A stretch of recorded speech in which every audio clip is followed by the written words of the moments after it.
अरे बहनी काहे रो तू? का भइल? अरे भैया का भइल बहनी? कितना बताई भैया, हमारो घरे अपना सपरे। का भइल बहनी तनी बतावा। सुना बतावा तवा रो मत। अरे खेती बारी बेची भैया दिहाला दह जावा।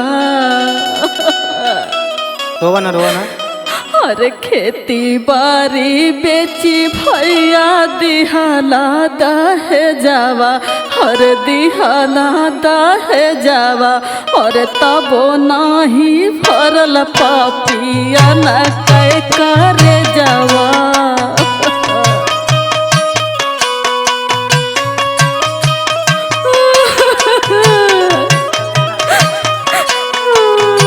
चुप रहा बहनी चुप रहा।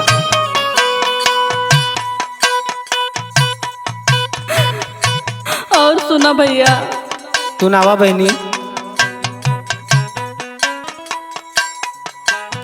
खेती बारी बेची पापा दिहाला दह जावा। अरे दिहले दह जावा और तबो नाही भरल पापिया न कै करे जावा।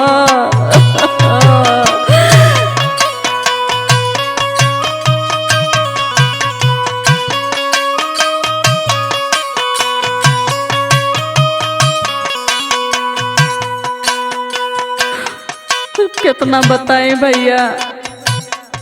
बताओ बहनी बताओ। दहेजावा के लोभी ससुरारी के हमारे।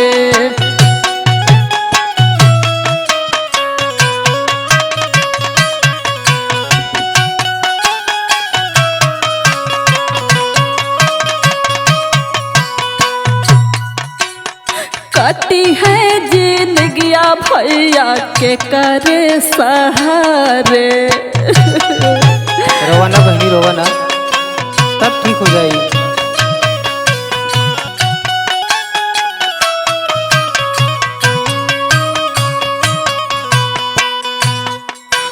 और सुन माई, अरे फ्रिज कूलर टीवी माई दिहलू तू गड़िया। और दिहलू तू गड़िया और तबो सासू कहे काहे मिलल नाही घड़िया।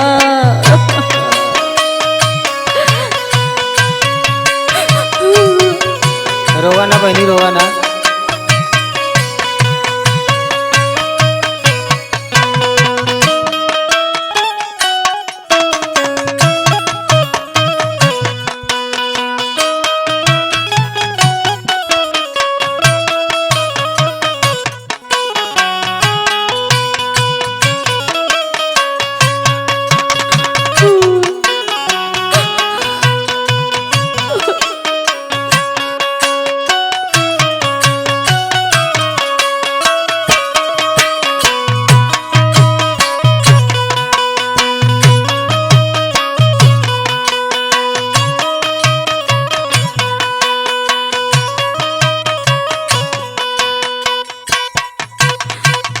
और सुना भैया, सुनाओ बहनी सुनावा। बेरी बेरी गारी मारी देवेला सजनवा।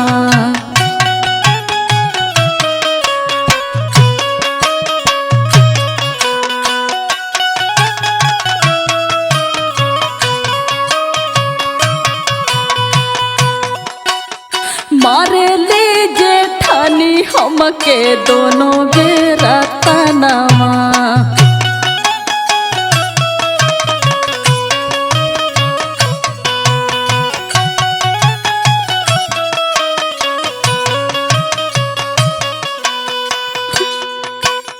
बेरी बेरी गारी मारी देवेला सजनवा। मारे ले जेठानी हमके दोनों बेरा तनवा।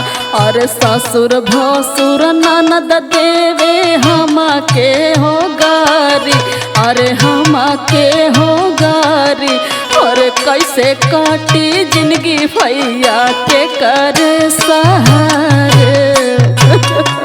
अरे बहनी रोवा ना बहनी। हम ना जाए भैया करे करे अब। हम तो अपने जान के बनी सही कैली, हम ना जान कराली बहनी। तू ना बहनी बोला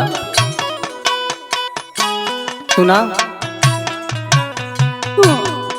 तोहरे ऊपर इतना दुख पड़ल कष्ट पड़ल कबो हमसे तू बतौलू ना बहनी।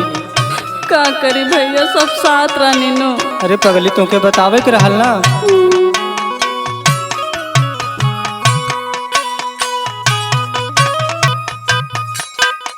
कभो नाही दुखवा बतवलू बहिनिया, बतवलू बहिनिया।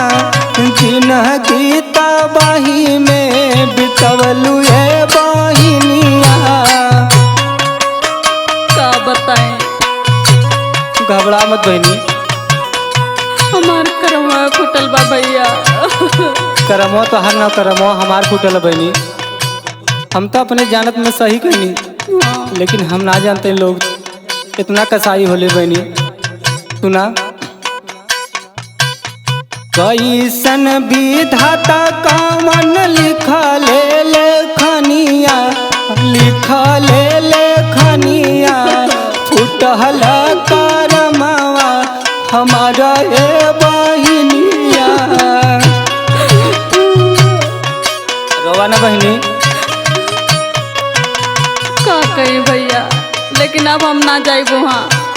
अरे हमार पागल ना घबरा बीतियो मत, घर में। घबरा मत बहनी।